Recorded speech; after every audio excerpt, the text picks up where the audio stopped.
नमस्कार दर्शकों, आपके साथ रूबरू होके बहुत खुशी मिलती है और ऐसे मरीज़ जो मेरे से लाभान्वित होते हैं वहाँ तो खुशी की इंतहा ही नहीं रहती।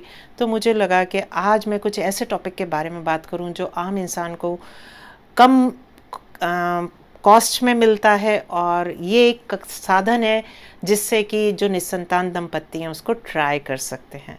तो जी हाँ, मैं बात करूँगी आज आईयूआई के बारे में, यानी कृत्रिम गर्भधान के बारे में। ये जो सवाल आया है आज वो मेरे पास ये है कि आईयूआई क्या है, इसकी आसान भाषा में थोड़ा छोटा करके आप जानकारी दीजिए। तो डेफिनेटली आईयूआई कितने प्रकार के होते हैं और ये कैसे करा जाता है, हम ये छोटी सी वीडियो में आपको ये बताएंगे।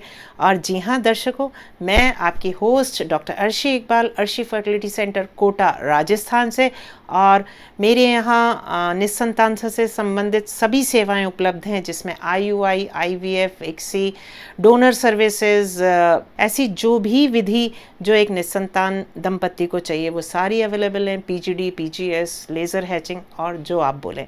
और इसके अलावा निसंतान दंपत्ति काउंसलिंग यानी इनफर्टिलिटी काउंसलिंग जो कपल्स की होती है वह भी अवेलेबल है और ये गवर्नमेंट रिकग्नाइज्ड लाइसेंस सेंटर है। तो दर्शकों, आज हम बात करेंगे आईयूआई के बारे में और सवाल मैं आपको बताती हूँ। ये भेजा है कि आईयूआई क्या है, इसकी जानकारी आसान भाषा में देता हूँ। देखिए, ऐसे बहुत सारे दंपत्ति होते हैं जहाँ पे संतान उत्पत्ति नहीं हो रही होती, कारण 4-5 साल निकल चुके होते हैं परंतु संतान नहीं हो रही। तो कई बार ऐसे कारण होते हैं महिलाओं में भी, जो गर्भाशय के मुख पे कुछ इस तरह का जहर होता है, टॉक्सिन्स होते हैं जो कि शुक्राणु को यहाँ से ऊपर असेंड नहीं करने देंगे। तो ये भी कई बार एक कारण होता है। दूसरा होता है कि किन महिलाओं में अंडे कम हो रहे हैं या फिर महिलाओं में बहुत सारे साल हो चुके हैं, बच्चा नहीं हुआ है, या फिर किसी महिला में आपने ट्यूब खुलवाए हैं, या फिर किसी महिला में अपन ओवुलेशन इंडक्शन 5-6 बार कर चुके हैं, यानी कि अंडे बनने की दवा खिला चुके हैं और उसके बाद भी है ना बच्चा नहीं हो रहा है, तो अपन आईयूआई उस पर ट्राई कर सकते हैं। उसके अलावा जिन पुरुषों में शुक्राणु की कमी है या चाल में कमी है वहाँ पे भी अपन आईयूआई ट्राई करते हैं। और दूसरा, जिन पुरुषों में शुक्राणु नहीं है वहाँ पे भी आईयूआई होता है। तो कृत्रिम गर्भधान, यहाँ पे आप कहेंगे जिनके शुक्राणु नहीं है वहाँ कैसे होगा। तो देखिए, कृत्रिम गर्भधान जो होता है वो 2 प्रकार का होता है। एक होता है डोनर कृत्रिम गर्भधान या डोनर आईयूआई, और एक होता है पति के वीर्य से, तो हस्बैंड आईयूआई। तो डोनर आईयूआई में जो सैंपल होता है वो एआरटी बैंक से आता है, जो कि गवर्नमेंट रिकग्नाइज्ड बैंक होता है, रजिस्टर्ड बैंक होता है। वहाँ से सैंपल आता है और बाकी प्रक्रिया हॉस्पिटल में होती है, जो कि रजिस्टर्ड हॉस्पिटल होता है, जो सरकार द्वारा लाइसेंस्ड होता है। तो जो भी व्यक्ति में जो भी कारण हुआ अपन ने आईयूआई करा। तो आईयूआई होता क्या है? आईयूआई में जो वीर्य होता है, जो सीमेन होता है, उसको कलेक्ट करा जाता है। अब कलेक्ट करने के बाद उसको मशीनों में प्रोसेस करा जाता है अलग अलग दवाओं के साथ या मीडिया के साथ जो उसको ताकत देती हैं। उसके बाद उन शुक्राणुओं को केवल 0.5 ml मीडिया में दवा में लेके उसके से केवल जो शुक्राणु अच्छे होते हैं वो उठा लिए जाते हैं।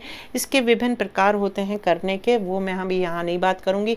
परंतु इसमें एक आईयूआई अगर सपोज़ कोई महिला कराने आई तो उसमें कैसे आप प्रक्रिया करेंगे, तो मैं आपको ये बताती हूँ कि जब भी मासिक आया उसके दूसरे या तीसरे दिन से ओवुलेजेंस खिलाएं, यानी अंडे बनने की दवा। अब वो अंडे बनने की जब दवा खिलाते हैं उसके 9वें दिन हम लोग फॉलिकुलर स्टडी करते हैं, यानी सोनोग्राफी करते हैं, जो सीरियल होती हैं हर 1 दिन 2 दिन छोड़ के, और उधर से अपन अंडे को ट्रेस कर रहे होते हैं कि वो पका कि नहीं पका। जब अंडा पक जाता है यानी कि 18 mm हो जाता है, 18 mm इतना बड़ा फॉलिकल दिखता है, उस फॉलिकल में अपन ट्रिगर लगाते हैं, अपन मरीज़ को एक इंजेक्शन लगाते हैं जो कि एचसीजी हो सकता है। और एचसीजी लगाने के बाद उसके 36 घंटे के बाद मरीज़ को बुला के, विंडो जो होती है वो 36 से 40 घंटे की होती है, तो 36 घंटे पे मरीज़ को हॉस्पिटल बुलाया जाता है, उससे वीर्य लिया जाता है। फिर वो जो प्रक्रिया है वो इसके साथ वीर्य के साथ करी जाती है। तो लगभग घंटा से 1 to 1.5 आवर्स लगते हैं इसको बनाने में, सैंपल प्रिपरेशन टाइम। और फिर इसको एक आईयूआई कैथेटर द्वारा जो महिला है उसमें यहाँ पे छोड़ दिया जाता है, यानी कि आपने जो शुक्राणु थे पति के उसको ये बाईपास कर दिया और यहाँ डाला। अब आपको बड़े उसमें दिखाऊं तो ये देखिए मैंने यहाँ पे डाला, यहाँ से शुक्राणु अपने आप चल के जाना चाहिए और यहाँ से अंडा और शुक्राणु अगर इस जगह मिलन होगा तो डेफिनेटली प्रेगनेंसी होने की संभावना बढ़ जाती है। अब इसकी प्री रिक्विजिट यानी कि पेशेंट में क्या सही होना चाहिए। पेशेंट में अंडे बनना है या तो आप दवा से बनाएं या इंजेक्शन से बनाएं। सबसे पहली चीज़ अंडे बनना है। दूसरी चीज़ ये उन्हीं महिलाओं में हो सकता है जहाँ पे उनकी AMH वैल्यू अच्छी है, ठीक ठाक है। ये उन्हीं महिलाओं में हो सकता है जिनके ये जो नाल हैं, नली जो बोलते हैं, ये नाल खुले हुए हैं यानी फैलोपियन ट्यूब खुले हुए हैं। ये खुला होगा, जब रास्ता खुलेगा जब तो आप शुक्राणु और अंडा मिलेगा आके, तो ये रास्ता खुला होना चाहिए। तीसरी चीज़, पुरुषों में अगर IUI हस्बैंड कर रहे हैं तो केवल इतने शुक्राणु कम से कम 10 मिलियन मिनिमम काउंट होना चाहिए। 10 से अगर नीचे हुआ तो IUI नहीं करा जा सकता। इसलिए 10 मिलियन काउंट मिनिमम क्वांटिटी है जो शुक्राणु की होना चाहिए सीमेन में, तब ही ये करा जाता है। अब ये एक आसान प्रक्रिया होती है, ये एक बहुत सस्ती प्रक्रिया होती है कंपेयर टू IVF, और ये प्रक्रिया करना और ख़र्चा इसमें बहुत कम होता है। परंतु इसमें 3 चीज़ें जो मैंने बताई, अंडा होना चाहिए, ट्यूब खुला होना चाहिए और पति के वीर्य में 10 मिलियन शुक्राणु होना चाहिए।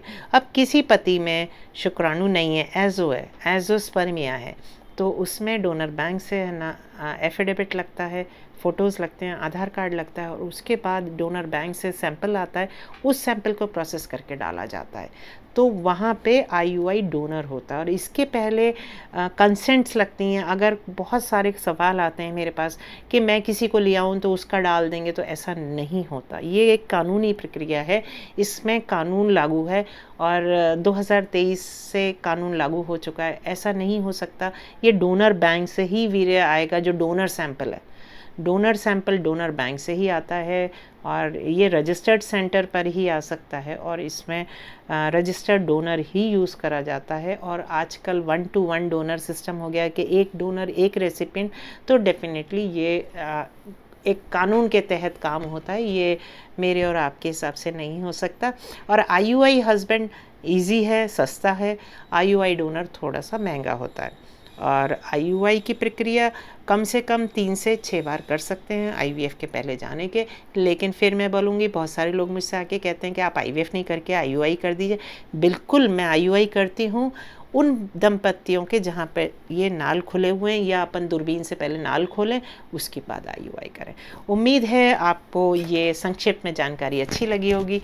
अगली फिर एक इसकी सीरीज़ में आप अगला टॉपिक देखेंगे तो आपको इसका लिंक मिलेगा और आप उसको भी देखिए। आपको उम्मीद है सारी चीज़ें बहुत अच्छे से समझ में आएंगी। और IUI एक बहुत अच्छा साधन है, अगर अच्छे सेंटर पे अच्छे तरह से डायग्नोसिस करके करा जाए तो इसमें बहुत अच्छे रिजल्ट्स होते हैं और पेशेंट का ख़र्चा भी बहुत कम होता है। आपसे अगले IUI के वीडियो में फिर मिलेंगे, तब तक के लिए नमस्कार।